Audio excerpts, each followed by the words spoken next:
Hello out there. Happy Sunday. Oop, let me reach over here. I've been listening to an album.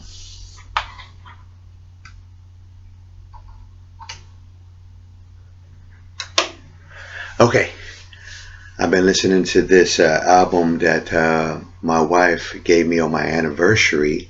Today is our wedding anniversary, and it is 24 years of marriage and over 30 years of being together.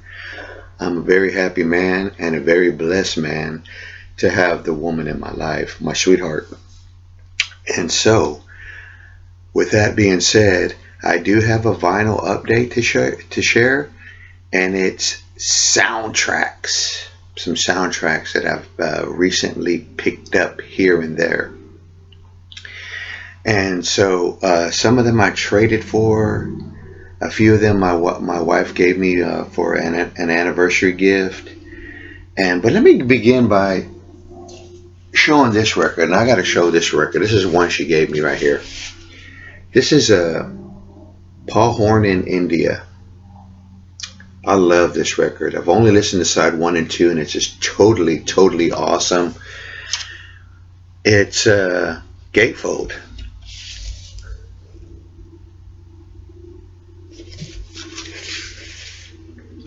And what's really interesting, I was reading the back of it. At one point, Paul Horn was a very commercially successful jazz musician in America. But then in the late 60s, he journeyed to India. He was also a top studio reed man in Los Angeles, and he coached Tony Curtis for musician roles in Some Like It Hot. Oh, that's interesting. That's a really interesting, the beginning of an essay. I like stuff like that. Okay, so I've been listening to that, and I really dig it. I dig side 1 and 2. And anytime I hear that kind of style of world music, India music with the sitar, Ravi Shankar, now I want to go hear the Beatles' Sgt. Pepper album. And it's because of that song, Within, Without You, or I don't remember the title, but it's a George Harrison piece, and I love that song. It's one of my favorite tracks from Sgt. Pepper. So let me get into some of these soundtracks, additions that I picked up, or got as gifts. Here's one of them she gave me as a gift. This is a used copy. Sorry about the glare, but let me try to. There we go. Let's see if this helps. But this right here is a Apocalypse Now double LP. What a good movie. Intense. The ending always, even though I've seen it quite a few times, it just so shocking. The character Marlon Brando, where he's been the whole time they're looking for him. But anyway, it's on the Electra records, and it's that red Electra, and it needs a good cleaning. LPs are in good shape. Let's see here what else I got. I got this out of a dollar bin. I remember when this first came on TV, the series. I was a young kid, and it really got my attention, and learned some stuff about history. But the soundtrack is a Quincy Jones, and it is, like it says, album conceived, produced, and conducted by Quincy Jones. Great artist. Okay. The record's in good shape. Got a little bit of the peekaboo window going on here. Peekaboo window.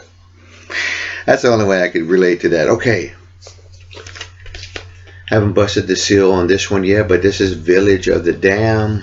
This is music composed by John Carpenter and Dave Davies. It's a 2 LP set. It's marble orange vinyl with new art direction and notes.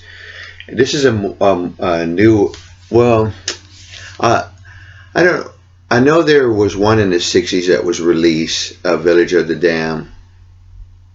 I'm trying to remember. Good, I know there was two. Then I like those two, and this is like I guess a newer, modern version of the movie, which I do like that movie. I like them. I like both versions. Just put it that way. Next, yeah, it had to come to an end. This is the. Let me see if I can get. There we go. Halloween Ends. I cannot wait to listen to that. And it comes with a digital card, which I like to listen to those. I put them in my iTunes, and then I make a CD of it and listen to it in the house. Okay, and my last one is Stranger Things #4. I busted the seal because I was really wanting to see the inside of it. I apologize about the lighting today. It's really sunny outside. It's a beautiful day on my anniversary day. And so, yes. I know I had another soundtrack that I got, but I don't know where I put it. But it was done by the music. It's on the Stax label. And it's jazz funk music, if I remember right. But I'll show that in a later video. Well, that's it for this video. I want to give a shout out to Miss 80s Beth. Watching her videos, watching her talk about soundtracks.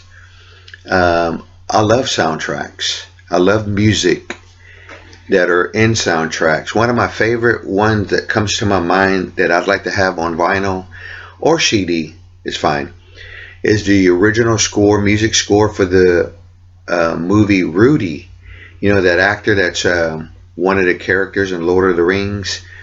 And I love the music in that. I love when they play some of it on the classical music station. What I love about soundtracks is when you listen to them, or at least when I listen to them, it puts those pictures of scenes in the movie back in my memory of what scenes I love, what scenes were dramatic, what scenes were macabre. You know, that's what I enjoy about listening to the music. There's some really famous scores out there. Like I was watching yesterday, James Bond movie, and I can't remember. It's the one where Nancy Sinatra sings the song. I think it's "You Only Live Twice." And I used to have some of those, a few of those James Bond movie, John Barry, but I'd like to get those again. I really want to get Live and Let Die, and it's because I'm a Paul McCartney fan, and I love hearing that song on that soundtrack. But my mind's all over the place. Bottom line is, folks, I just like hearing soundtracks. I even recently got on CD The Nightmare Before Christmas, Danny Elfman. Very underrated soundtrack, but it is so good. I don't even think it got even mentioned. Not that awards or Grammy Awards mean anything, really. It's popularity. That's my point of view of it. But anyway, what another one, Danny Elfman, and I think I've seen his brother on some soundtracks, or someone that he's related to. Let's put it that way, because I'm sure someone's going to correct me, and that's fine. But I dig soundtrack music. I can't think of anyone that I can really like, can literally say, yeah, that music score is, you know, like one of the soundtracks of my life. But if I could think of one, I would love to have the music to Clash of the Titans, the original movie, which is one of my favorite movies. I don't know if they ever did one they probably have. I can't really say that. Jason and the Argonauts. I'm going to try to find that movie and watch that. But I really like those old classic movies. The other day I saw a soundtrack. I'm still thinking about getting that. Excuse me. And the movie's called The Cardinal or something like that. And it sounds like a really interesting soundtrack of music. There's another one that I like, and I don't remember the name of the movie, but I believe it's Jimmy Stewart, and the music's done by Duke Ellington, and it's like a mystery. But that's a good movie with music. Anyway, folks, thanks so much for the support. Take care. I'll see you soon.